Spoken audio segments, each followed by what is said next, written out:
Hi, everyone. It is lovely to see you for the third installment of our Easter Tide Formation series on Rule of Life, Living Life with Intention.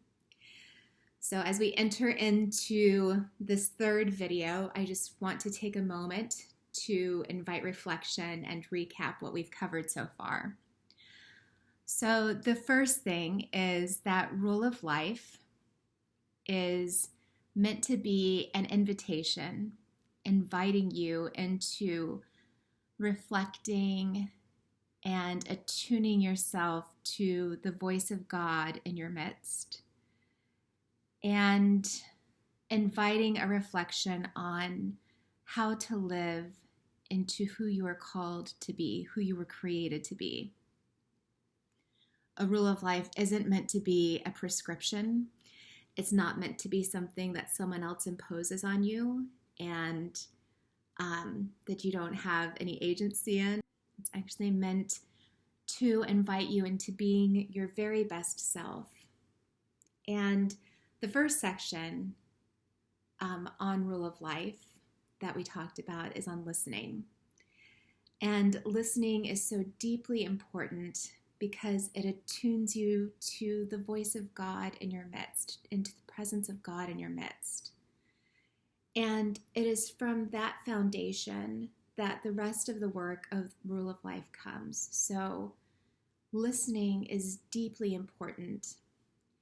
And it's also countercultural. Our world is created to be full of noise. And it's not uncommon.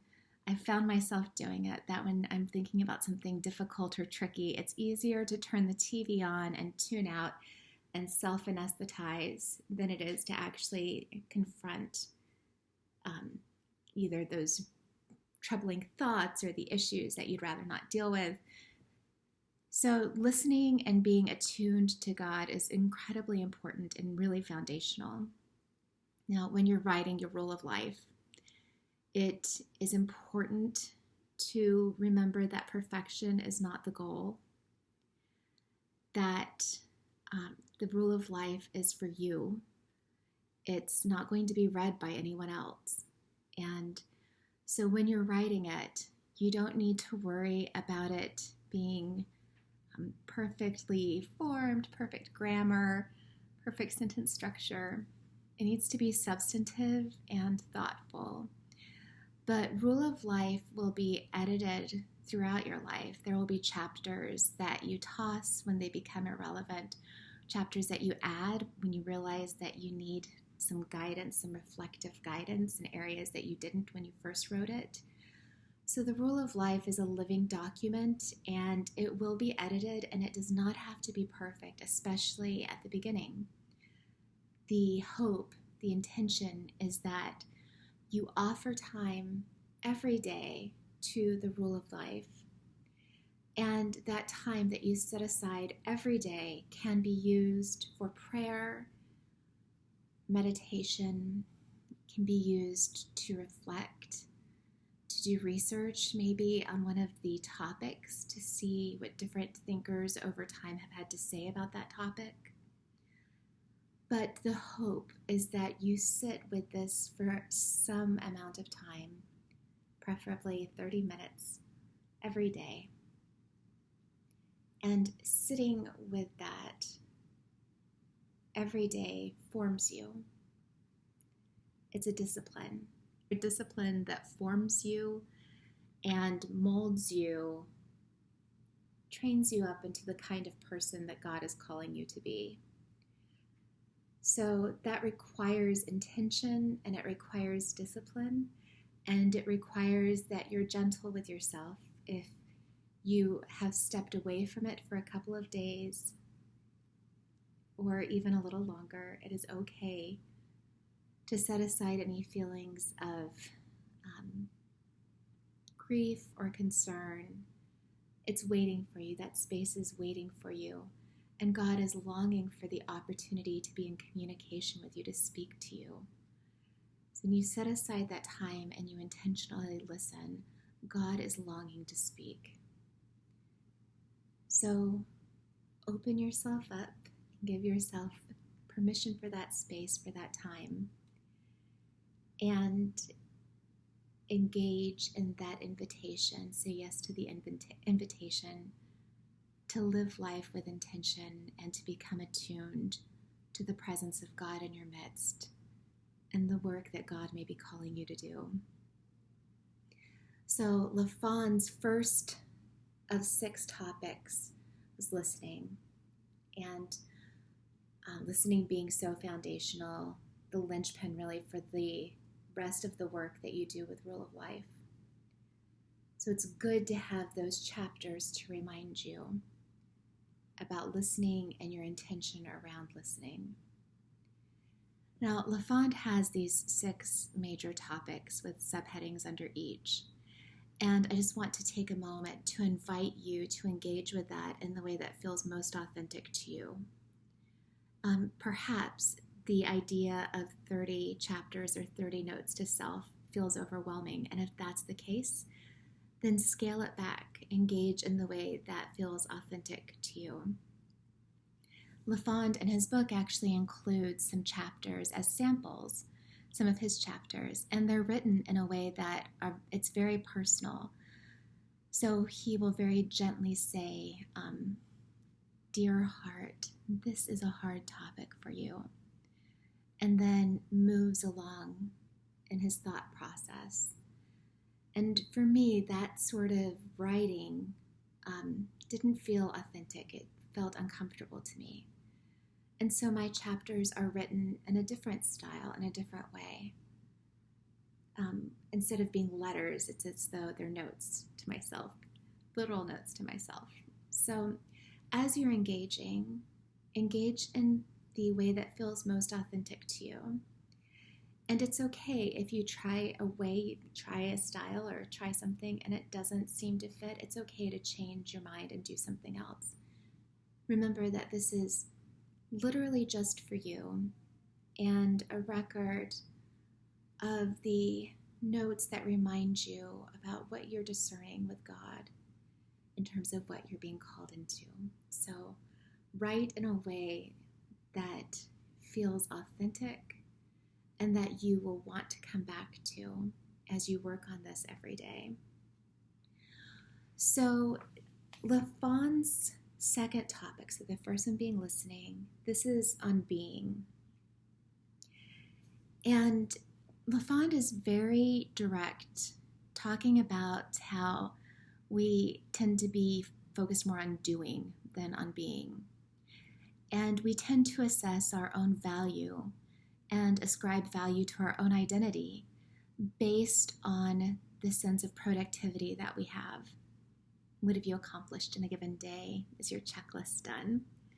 I should show you, I actually have checklists for checklists. I'm a big checklist-oriented person, but LaFawn says that's great, but that's not where your sense of value is.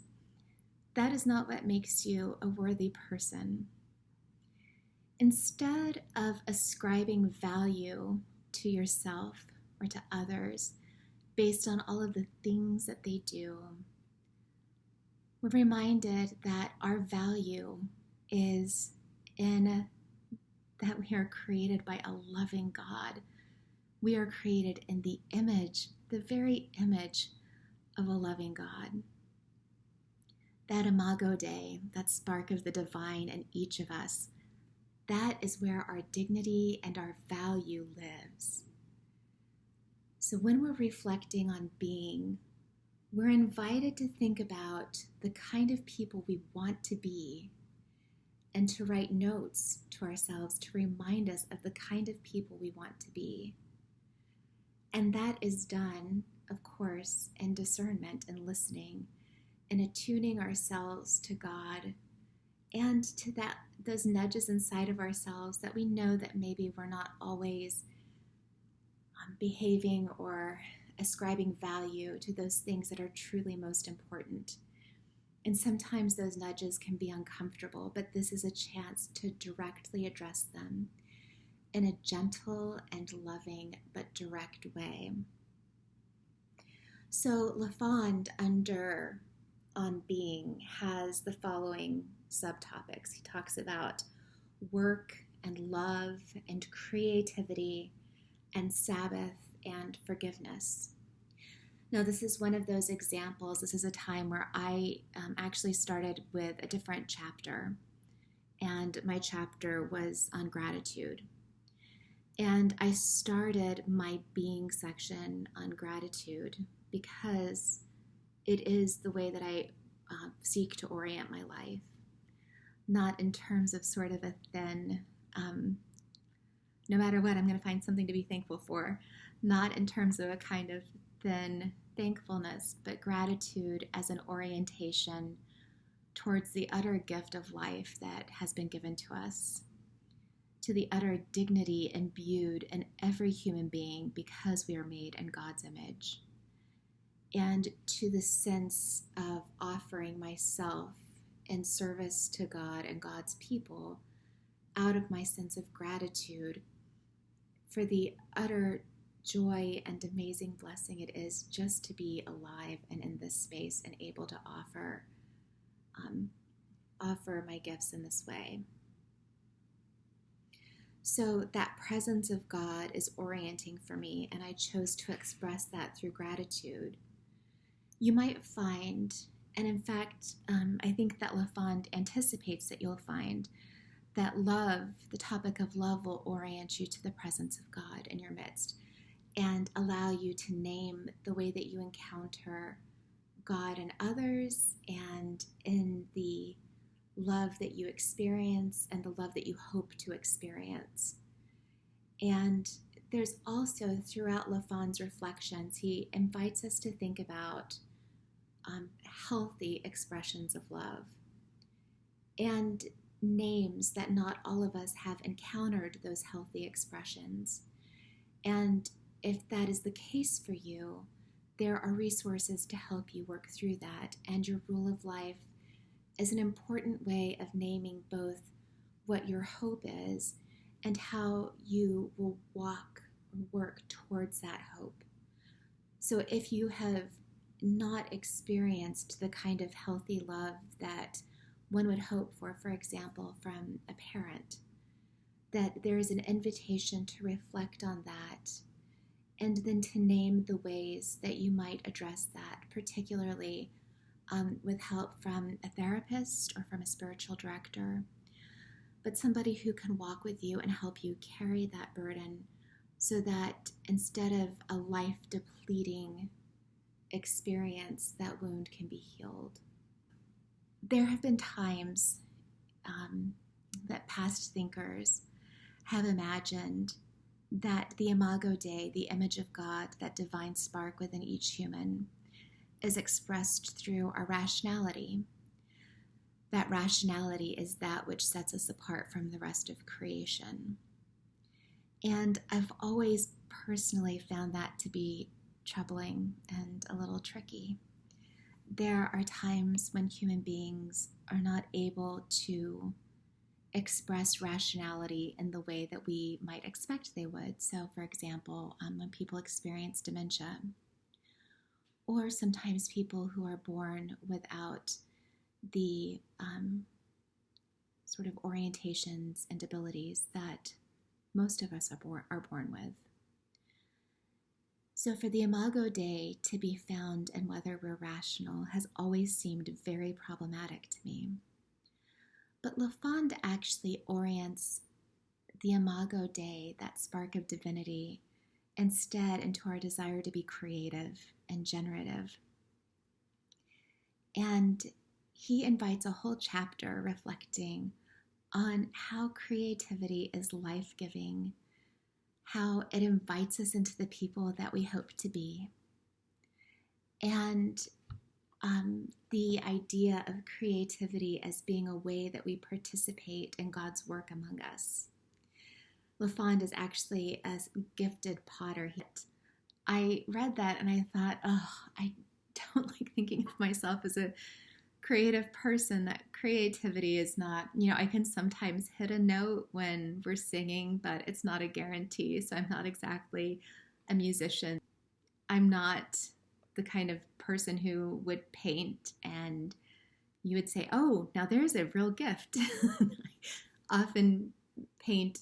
Sometimes I use watercolors, but it's more of like painting thoughts. It's not particularly beautiful or stunning to anyone else but me. Um, so LaFond actually invites, though, a reflection saying that each of us has this spark of creativity in us. For me, I actually reconnected with that in the process of writing. As I've worked on my rule of life, the act of writing has connected me to the sense of creative release and expression that is important for me in writing. It's a life-giving thing. And it also helps orient my thoughts. So the important thing with creativity is first that you have it. Everyone has it. And believe me when I say, if you don't think you have it, spend some time with it. It's there. I don't think of myself as a creative person right off the bat. But he has a whole list of ways of writing, of cooking, of doodling, of celebrating people. So creativity can be expressed in a number of different ways. And he invites us to think about how creativity connects us with our Creator. It's a lovely invitation and is a life-giving orientation. So, inasmuch as we are made in the image of God, we have that spark of divinity. We also are not God, and we require Sabbath. We require rest. And LaFond invites a reflection on Sabbath. Sabbath being another sort of countercultural moment where you literally step away from work. It's an act of humility in a way, because we're saying that we are not God, but it's also remembering that God self rested after engaging in all of creation. After creating the heavens and earth, God rested, and we are called to rest also. For me, that has looked like me trying to set down work on Mondays and not engage in any work on Mondays. Just set that day apart for rest. For some people, that is going to look different. It will look maybe like a 5-minute breathing meditation that you take in the middle of the workday, or a week that you set aside for a retreat. But the invitation to Sabbath is not only an invitation, it's actually a command that we keep the Sabbath.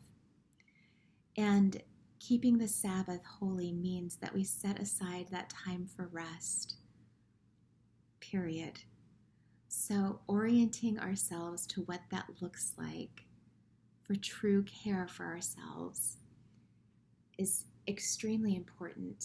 And LaFond talks about the difference between just being slothful and actually having a restorative Sabbath.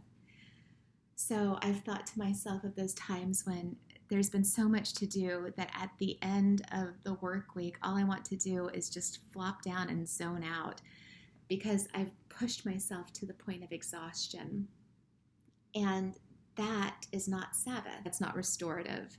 That's actually pushing your body so hard or pushing yourself so hard that you're not leaving any reserves for the space that we're invited into to name and to become and grow into the people that God has created us to be. So rather than pushing yourself to exhaustion and then flopping down, the invitation to Sabbath is actually to intentionally set aside time that is restorative, time that is yours alone, apart from technology, apart from other demands. LaFond actually talks about rituals that he has set up for himself to mark the turn from the secular world into the sacred space of Sabbath. And so there's an invitation for us, for me and for you, to mark that turn from the secular into the sacred space, that restorative space of Sabbath. So, LaFon talks about work as a thing that must be in line with the other things that we hope as part of our being, so that work ought not conflict with our sense of who we are. So he includes work in on being because, or the topic with being, because he invites us to think about how our work fits into the rest of who we are called to be. Now, all of us have to work, or most of us. My mother-in-law is sending me Monopoly pieces so that she hopes that I win $1 million. So if my mother-in-law gets her wish, perhaps I will not have to work for a paycheck. But most of us have to work for the pay that we need in order to meet our bills and meet our obligations. And that is an important part of work, but it is hopefully not the only part of work. So rather than work being only a means to an end, to a financial end, LaFon invites a reflection of how work can also invite us to live into our most authentic selves. I remember I had a job for about 5 years, and one of the criticisms that my boss gave me was that I was too concerned about how the people that I was working with, how they were as people, making sure that they were taken care of as people and not just as employees. And that relational concern is actually central to who I am. And so for that job, my concern was looked at as a deficit, but living into my authentic self, that concern is actually a gift that I offer, part of who I am created to be. So the hope is that as you look at work matches these other pieces that you've considered. This creativity side, the Sabbath side, love, and the hopes that you have for who you are called to be.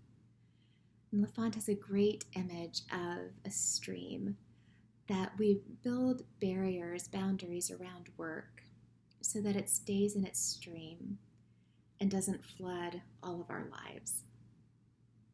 I thought that was a particularly lovely sort of image for work because it's necessary and it's good, and it can also become the only thing that we spend time thinking about.